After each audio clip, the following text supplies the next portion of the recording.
Hello बड़ी this side Dilip Singh from DSA class Udaipur students. आज अपन बात करेंगे क्लास 11th और क्लास 12th। सर ये क्या है क्लास 11th और 12th? तो क्लास 12 की बात करते हैं, सीबीएसई स्टूडेंट्स की बात करते हैं तो पॉवर्टी इन इंडिया का कंसेप्ट रहता है, और क्लास 11th आरबीएसई स्टूडेंट्स के लिए रहता है। तो आज की इस वीडियो के जरिए अपन देखेंगे कि पॉवर्टी वाला जो पोर्शन है उसके अंदर देखेंगे फटाफट कि पॉवर्टी वाला क्या कंसेप्ट है, क्या क्वेश्चन है, और क्या क्या किन किन चीज़ों को ध्यान रखना चाहिए। तो ये सब चीज़ें आज के इस वीडियो के जरिए, आज एक ही वीडियो के अंदर, यस एक ही वीडियो के अंदर पोवर्टी इन इंडिया वाला जो कंसेप्ट है वो आज अपन देखेंगे। ठीक है, तो अभी तक चैनल को सब्सक्राइब नहीं किया हो तो चैनल को सब्सक्राइब कर लेना, बेल आइकन को भी प्रेस कर लेना, जिससे पहले कि सबसे पहले जो नोटिफिकेशन आएगा वो आप तक आएगा। ठीक है, डीएसए का जो मेन मोटिव है कि नीडी स्टूडेंट्स तक अपना यूट्यूब प्लेटफॉर्म में वो जाना चाहिए। तो आप सब भी क्या करना, ज्यादा से ज्यादा इस चैनल को शेयर करना, जिससे कहीं ना कहीं हर एक नीडी स्टूडेंट, यस हर एक नीडी स्टूडेंट तक अपना प्लेटफॉर्म जानना चाहिए। ठीक है, चलेगा।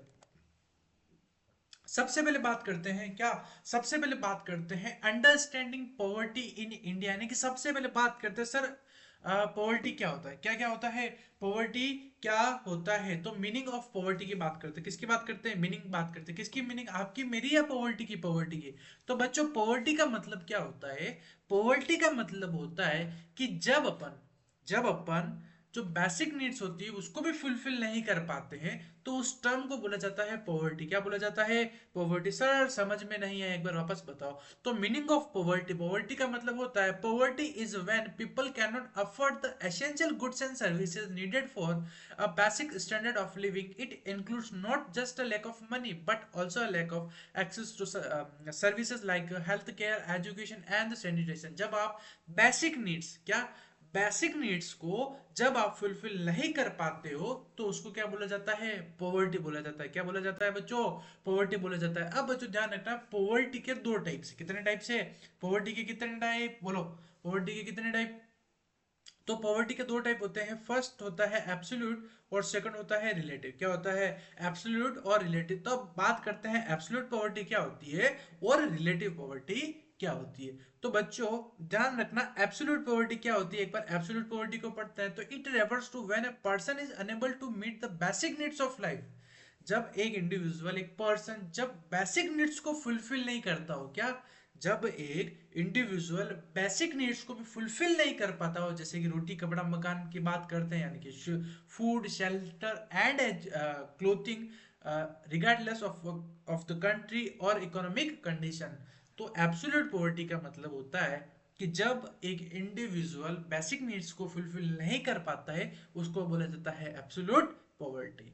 अब बच्चों बात करते हैं कि रिलेटिव पॉवर्टी क्या होती है, क्या क्या होती है, रिलेटिव पॉवर्टी क्या होती है। तो पढ़ते हैं रिलेटिव पॉवर्टी क्या होती है। तो this refers to people who are poor in comparison to the general population. जब जनरल पॉपुलेशन के कंपैरिजन में करें, क्या, जनरल जनरल पॉपुलेशन है उनके रेफरेंस में यहाँ पर क्या क्या कंपैरिजन, क्या क्या क्या है, कंपैरिजन क्या। तो वापस पढ़ लेते हैं, रिलेटिव पॉवर्टी क्या होती है, it refers to the people who are poor in comparison to the general population. जब जनरल पॉपुलेशन सब जनता की बात करते हैं उसके रेफरेंस में अपन ने क्या बोला है, यहाँ पर पुअर बोला है। They may have enough for basic needs but still live in poor condition compare to the other in society. तो बच्चों ध्यान रखना, रिलेटिव पॉवर्टी क्या होती है। तो रिलेटिव पॉवर्टी वो उस टाइप की पॉवर्टी होती है जब वो बेसिक नीड्स को तो फुलफिल कर रहे हैं लेकिन सोसाइटी के साथ में, क्या, जो सोसाइटी है उस उनके साथ में उस लेवल तक वो नहीं पहुंच पा रहे हैं, उस स्टैंडर्ड को जब मेंटेन नहीं कर पाते हैं तो उसको क्या बोला जाता है, रिलेटिव पॉवर्टी बोला जाता है। क्या बोला जाता है, रिलेटिव पॉवर्टी बोला जाता है। चलिएगा, अब टाइप्स ऑफ पॉवर्टी दोनों क्लियर हो गए, एब्सोल्यूट और रिलेटिव। अब बात करते हैं causes of poverty in India, यानी कि भारत के अंदर, क्या, इंडिया के अंदर पॉवर्टी की क्या क्या कॉजेज है, किस टाइप से पॉवर्टी को इवोल्यूट करा कर रखा है। तो कुछ पॉइंट्स जो अपने को पता होना चाहिए। फर्स्ट है इकोनॉमिक इनएडिक्विटी, क्या है, इकोनॉमिक इनइक्वलिटी है, लो इकोनॉमिक ग्रोथ है, population growth, poor health, unemployment, illiteracy, social factor and agriculture development. तो ये किस, एग्रीकल्चर डिपेंडेंस है। ठीक है, तो ये क्या है, पॉवर्टी इन इंडिया के कुछ कॉजेज है जो अपने को नॉर्मल इनके पता होना चाहिए कि मतलब 3 to 4 पॉइंट अपने को क्या होना चाहिए, पता होना चाहिए। अब बात करते हैं पॉवर्टी लाइन इन इंडिया। किसकी बात करते हैं? पॉवर्टी लाइन इन इंडिया, यानी कि इंडिया के अंदर पॉवर्टी लाइन क्या होती है उसके बारे में कुछ चीजें हैं जो अपने को पता होना चाहिए। फर्स्ट है पॉवर्टी लाइन कैलकुलेशन, अर्बन और रूरल में कुछ बता रखा है, और डेटा सोर्स। ठीक है, तो पॉवर्टी लाइन क्या होती है? The poverty line is the their whole their level of income below which people are considered poor। एक पर्टिकुलर लाइन बना रखी है, ठीक है, कि एक इंडिविजुअल्स उस लाइन के बिलो है, यानी उसके नीचे है, उस लाइन के नीचे है, ठीक है, इनकम के रेफरेंस में, तो उसको पॉवर्टी लाइन के अंदर बोला गया है, उसको पॉवर्टी बोला गया है, ठीक है, यानी गरीब बोला गया है। सेकंड है कैलकुलेशन क्या है? In India the government calculate the poverty line based on the minimum income required by basic necessary like food clothing and shelter. ठीक है, जो पॉवर्टी लाइन को जो डिसाइड कर रखी है सरकार ने, गवर्नमेंट ने, वेदर से स्टेट गवर्नमेंट और सेंट्रल गवर्नमेंट, वो किसके बेस पर? पॉवर्टी लाइन के बेस पर उनके इनकम क्या, मिनिमम इनकम कुछ होनी चाहिए उस पोर्शन की। अगर वो इनकम है तो वो अपर क्लास में जाएंगे, मतलब मिडिल क्लास में जाएंगे, अपर तो क्या बोलूं मैं, और उस लाइन उस इनकम के लाइन के रेफरेंस में अगर नीचे है तो वो कौन से हो गए? वो पॉवर्टी के अंदर कैलकुलेट होंगे। अब है अर्बन एरियाज और रूरल एरियाज के अंदर भी कुछ पॉवर्टी के कुछ अलग अलग टर्म्स एंड कंडीशंस है जो अपने को बता रखा है। तो the poverty line differ in urban and rural areas. अब यहाँ पर बोल रखा है कि अर्बन एरियाज यानी कि गांव की बात करूं या फिर शहरों की बात करूं, विलेजेस की बात करूं या फिर सिटीज की बात करूं, यहाँ पर भी जो पॉवर्टी का जो सिस्टम होता है, जो सिनेरियो होता है, वो सर अलग अलग होता है। सर अलग अलग कैसे होता है, एक बार बताओ। तो the poverty line differ in urban and rural areas because living cost are higher in cities. तो सीधी सी बात है कि सिटीज की बात करें, मेट्रो सिटीज की बात करें या फिर नॉर्मल सिटीज की भी बात करते हैं, तो वहां पर बच्चों कहीं ना कहीं आपका जो लिविंग ऑफ कॉस्ट होती है वो चीजें महंगी होती, क्या होती है? चीजें महंगी होती है as compare to villages, as compare to गांव। यानी कि गांव से कंपेयर करें तो वहां पर सिटीज में क्या होती है, चीजें जो गुड्स होते हैं, सर्विसेज होते हैं या फिर कॉमोडिटीज होती है, वो आपको महंगे मिलती है। ठीक है, फोर्थ पॉइंट है डेटा सोर्स। ठीक है, एनएसएसओ क्या है? एनएसएसओ। सर एनएसएसओ क्या होता है? तो एनएसएसओ की फुल फॉर्म होती है national sample survey organisation, and SRS sample registration system provide the data to determine the percentage of people below the poverty line, यानी कि बीपीएल। यानी कि ऐसे लोग जो बीपीएल कैटेगरी से बिलोंग करते हैं वो कैसे पता चलता है? ऐसे हवा में पता नहीं चलता है, फिर नेट पर ऐसे ही नहीं आता है। वो आपको जो पता पड़ता है वो किसकी वजह से पता पड़ता है? तो सर वो पता पड़ता है कुछ सोर्सेज है, डेटा जहाँ से अपने को कलेक्ट होता है। तो ध्यान रखना, जो पॉवर्टी का जो बच्चों डेटा कलेक्ट होता है वो दो रिसोर्सेज से अपने को आता है। फर्स्ट आता है एनएसएसओ, किससे आता है? एनएसएसओ। और जो सेकंड डेटा कलेक्ट होता है वो होता है एसआरएस, किससे होता है? एसआरएस। सर एसआरएस क्या होता है? तो बच्चों ध्यान रखना, एसआरएस की बात करते हैं उसका होता है सैंपल रजिस्ट्रेशन सिस्टम। क्या होता है? Sample registration system. और एनएसएसओ की बात करते हैं तो नेशनल सैंपल सर्वे ऑर्गेनाइजेशन होता है।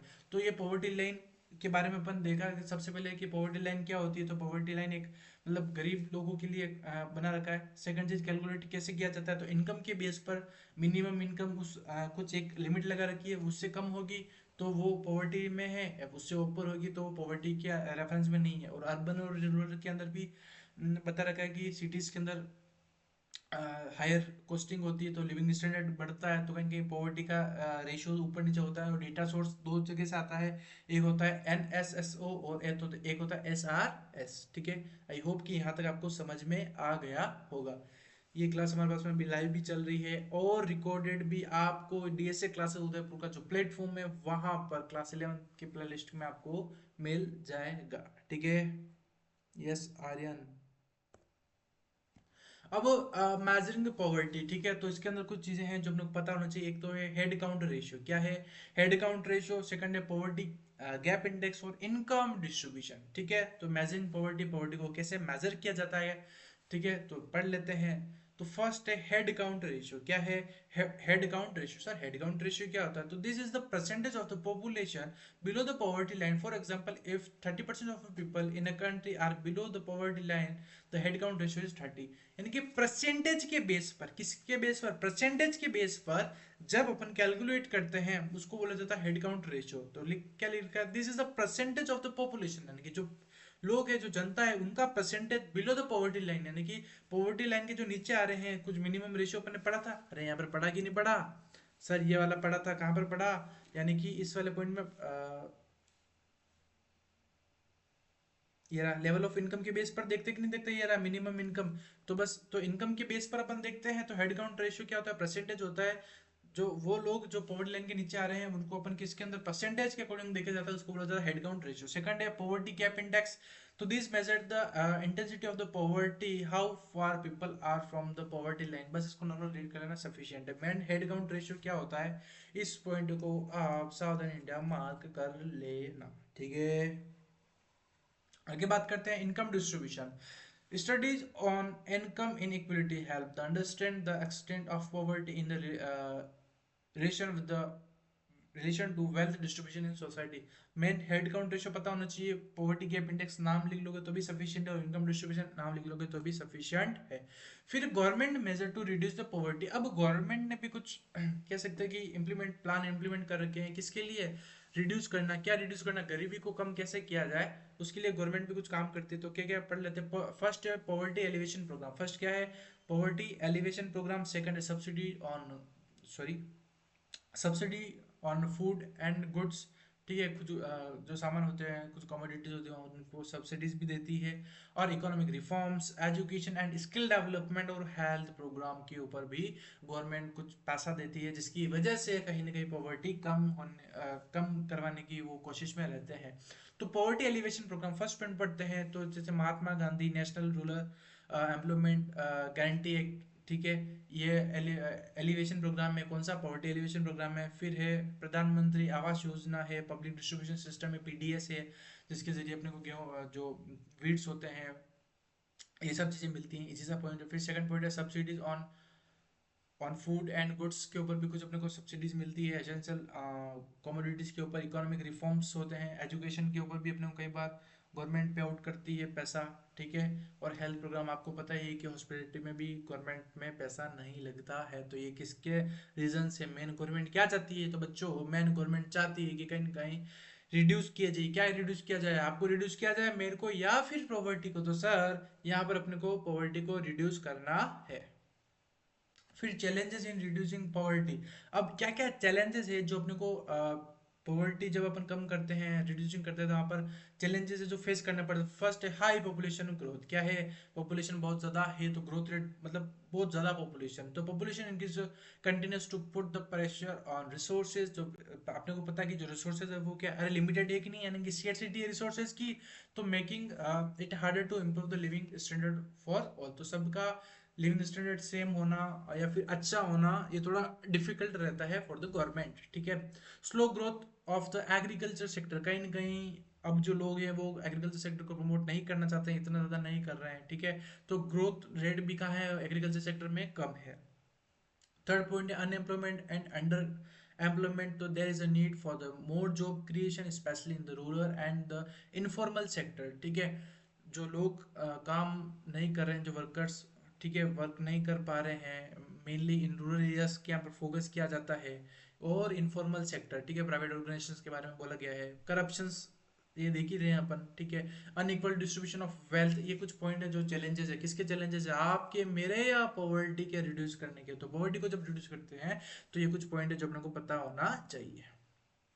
तो बच्चों आज की इस छोटी सी वीडियो के जरिए, एक ही वीडियो के जरिए अपने जो पॉवर्टी वाला जो कॉन्सेप्ट था वो अपन ने पढ़ा। सर क्या क्या पढ़ा, एक बार सर फटाफट से हमको रिवाइज करा दो, जिससे हमको वापस पढ़ने की जरूरत नहीं पड़े। तो सबसे पहले मीनिंग की बात की थी, फिर उसके दो टाइप्स होते हैं, ठीक है। कॉजेस क्या है पॉवर्टी के, then after poverty in India के कुछ पॉइंट्स पढ़े थे। मेजर कैसे किया जाता है पॉवर्टी को, ठीक है। पॉवर्टी को रिड्यूस कैसे किया जाता है, चैलेंजेस क्या है, देन आफ्टर यहाँ पर आपका पॉवर्टी का कंसेप्ट क्या होता है पूरी तरीके से खत्म होता है। तो आई होप कि आपको एक छोटी सी वीडियो के जरिए समझ में आया हो, और अगर अच्छा लगा हो वीडियो तो आप कमेंट करके जरूर बताना और शेयर जरूर कर देना। Thank you and have a nice day team DSA.